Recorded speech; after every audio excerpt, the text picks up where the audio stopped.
अस्सलामुअलैकुम viewers, welcome back to the code of law. आज का जो हमारा लेक्चर है वो है फॉरेंसिक साइंस के ऊपर कि फॉरेंसिक साइंस होती क्या है और इसकी कितनी टाइप्स होती हैं। आज की वीडियो थोड़ी लंबी हो सकती है, तो वीडियो को एंड तक देखिएगा ताकि हमें अच्छे से इसके कॉन्सेप्ट्स क्लियर हो जाएं। तो बिना देर के हम इसको समझना स्टार्ट करते हैं। सबसे पहले हम इसके डेफिनेशन पे आते हैं कि फॉरेंसिक साइंस होती क्या है। अब यहाँ पे ये कह रहे हैं कि फॉरेंसिक साइंस जो है it is the application of the methods of natural and physical science to matter of criminal and civil law.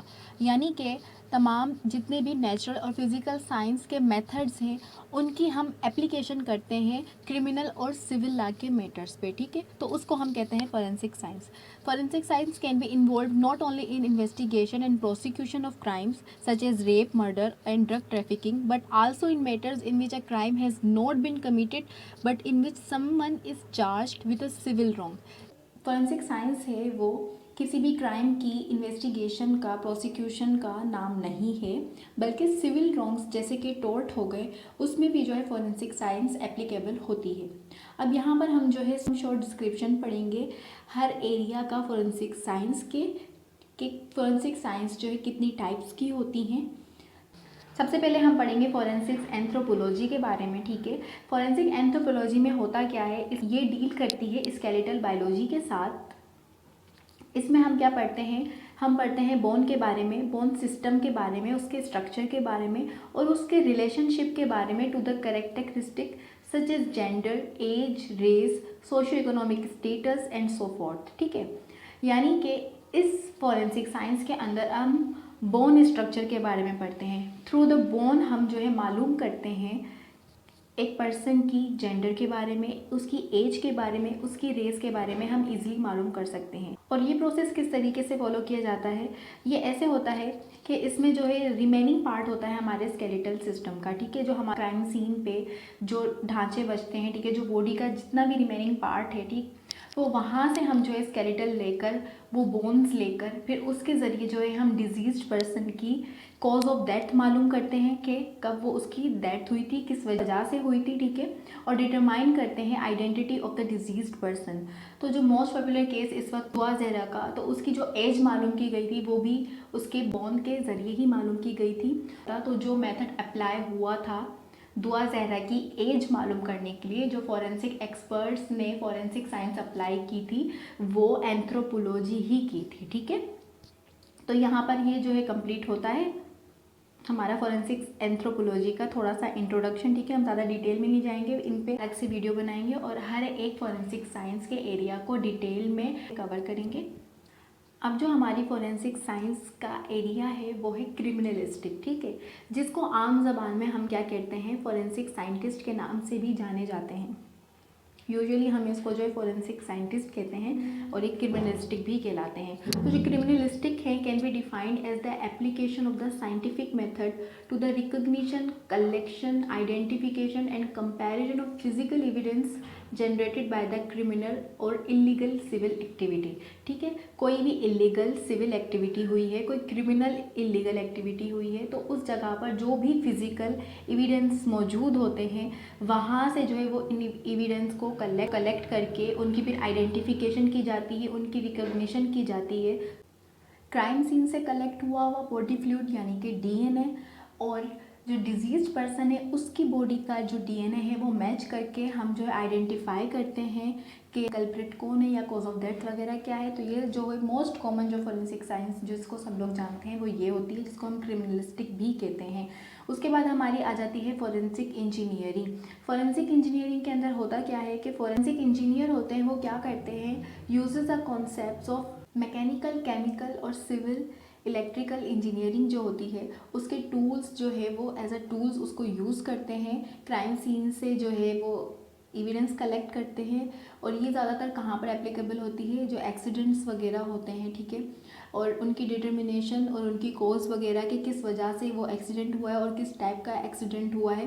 तो ये सारी चीज़ें जो है इसमें इन्वॉल्व होती हैं और इसमें ज़्यादातर जो है ट्रैफिक एक्सीडेंट रिकन्स्ट्रक्शन, ठीक, ये चीज़ इन्वॉल्व होती है। और इसमें सिंपली होता क्या है कि जो फॉरेंसिक इंजीनियर है वो ये जानने के लिए कि क्या वजह बनी है एक्सीडेंट की, वो यूज़ करते हैं मार्क्स, जैसे कि स्किड मार्क्स हो गया, डैमेज हो गया कार को, and their position after the accident, उनकी क्या पोजीशन थी आफ्टर एक्सीडेंट, रोड की और इन्वायरमेंटल कंडीशन, ठीक है, और इंजरी जो आई है ड्राइवर को, पैसेंजर को, और विटनेस अकाउंट और आसपास के जो शवाहिदीन है वो क्या कहते हैं। तो ये सारे एविडेंस कलेक्ट करके वो फिर रीज़न जानते हैं कि अगर कोई एक्सीडेंट हुआ है तो वो उसकी कॉज क्या है। उसके बाद हमारी है फोरेंसिक ओडोंटोलॉजी, ठीक है। अब इसमें होता क्या है, इसमें हम जो है आइडेंटिफिकेशन करते हैं, इसमें हम फोरेंसिक साइंस यूज़ करते हैं डेंटिस्ट्री की, दांतों के ज़रिए जो है हम उसकी आइडेंटिफिकेशन करते हैं, which may be the only reliable of the identification human remains in mass disasters, ठीक है। जब क्या होता है कि इंसानी मास है, ठीक है, उसी का डिज़ास्टर हो जाता है, जैसे कि कुछ एयरप्लेन्स के क्रैशेस वगैरह होते हैं, फायर्स होते हैं, वार्स वगैरह होती हैं, और उसमें हमारी जो बॉडी है वो बैडली डैमेज्ड हो जाती है कि हम जो है उसमें से ईजिली फिंगरप्रिंट्स नहीं ले सकते, हम डीएनए वगैरह जो है यूज़ नहीं कर पाते, डीएनए वगैरह हर चीज़ जो है वो बैडली डैमेज्ड हो जाती है। तो अब यहाँ पर दांत ही हैं जो एक हार्ड स्ट्रक्चर है, जिनका जो इस तरह के क्रैशेस हो गए, फायर्स वगैरह जो है इस तरह की एक्सप्लोजन्स वगैरह में सरवाइव कर जाते हैं।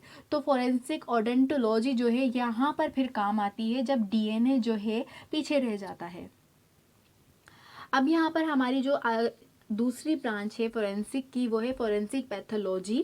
अब इसमें क्या होता है, in cases of a suspicious death, अगर कोई सस्पिशियस डेथ होती है तो वहाँ पर फोरेंसिक पैथोलॉजिस्ट जो है is charged with the determining the cause and manner of death. तो वहाँ पर वो क्या करते हैं, वो डिटरमाइन करते हैं कि ये डेथ किस वजह से हुई थी और किस तरीके से हुई थी। अब फोरेंसिक पैथोलॉजिस्ट जो है वो डिटरमाइन करते हैं cause of the death by use of a postmortem examination, जिसमें हम पोस्टमार्टम करते हैं और ऑटोप्सी वगैरह होती है। ऑटोप्सी में क्या होता है कि हम हमारी जो बॉडी है उसको खोल कर पूरा सर्च किया जाता है फॉर इंजरी पैटर्न्स, के किस तरीके से जो है इंजरी कॉज हुई थी, डिजीज़ क्या थी, या अगर पॉइजन की वजह से डेथ हुई है, तो ये सारी चीज़ें जो है कॉज ऑफ द डेथ जो है मालूम की जाती है फोरेंसिक पैथोलॉजी में।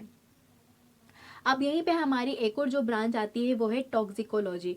टॉक्सिकोलॉजी जो है is the analysis and identification of a poison and drugs in the body. Toxicology में हम क्या करते हैं, हम एनालाइज करते हैं और आइडेंटिफाई करते हैं पॉइजन को और ड्रग्स को बॉडी में, यानी कि कोई अगर सुसाइड का केस है या अगर किसी को पॉइजन दे के मारा गया है तो हम टॉक्सिकोलॉजी के ज़रिए जो है मालूम करते हैं कॉज ऑफ द डेथ। यहाँ पे हमारी एक और जो है फोरेंसिक की ब्रांच आती है, ठीक है, फोरेंसिक साइंस की, और वो है फोरेंसिक एंटोमोलॉजी।